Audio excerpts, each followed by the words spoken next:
બહુ પ્રસિદ્ધ સંપ્રદાયનો ઇતિહાસ. મુક્તાનંદ સ્વામી, આપણા મુક્તાનંદ સ્વામી જામનગર એકવાર ગયેલા સંતોની સાથે. એમ એક સત્સંગીની દીકરી સાસરિયામાં દુઃખ બહુ હશે, થાકી ગઈ, કંટાળી ગઈ, જીવન ટૂંકાવવાનો સંકલ્પ કર્યો. ભક્તો બધાને અનુરોધ કરું છું બે વાતનો. એક તો જિંદગીમાં ક્યારે જીવન ટૂંકાવવાનો સંકલ્પ નહીં કરશો, એક અનુરોધ. પોસાય તે પોઝિશન નિર્માણ થાય, જીવન ટૂંકાવવાનો સંકલ્પ નહીં કરશો, એક અનુરોધ. અને બીજો અનુરોધ, કોઈને જીવન ટૂંકાવવાનો સંકલ્પ કરવો પડે એવો કોઈની સાથે મહેરબાની કરીને જિંદગીમાં વ્યવહાર નહીં કરતા, એવો જિંદગીમાં કોઈને હારે વ્યવહાર નહીં કરતા કે કોઈને જીવન ટૂંકાવવાનો સંકલ્પ કરવો પડે. આ દીકરીએ જિંદગી ટૂંકાવવાનો સંકલ્પ કરી નાખ્યો.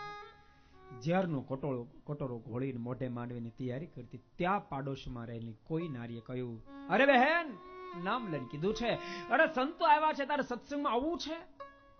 આ નારીના મનમાં વિચાર થયો, અમે મરી તો જવું છે, તો એક કામ કરું, પેલા સત્સંગમાં જવું, આવીને પછી ઝેર પીને જિંદગી પૂરી કરી નાખીશ.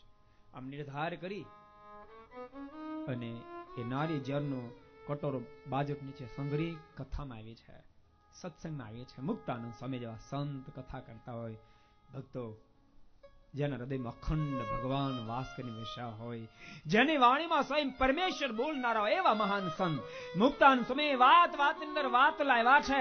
સ્વામી કે જીવન છે, ક્યારેક આપત્તિ આવે, ક્યારેક વિપત્તિ આવે, ક્યારેક દુઃખના દરિયા જાણે માથે રેલાવા માંડે, અરે ક્યારેક જિંદગીની અંદર કોઈ રસ્તો ન જડે, તેમ છતાંય જીવનમાં ક્યારે જિંદગી ટૂંકાવવાનો સંકલ્પ નહીં કરશો.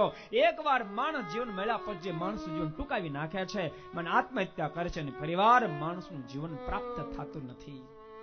દુઃખ તો બે દાડા પછી ટળી જતું હોય છે.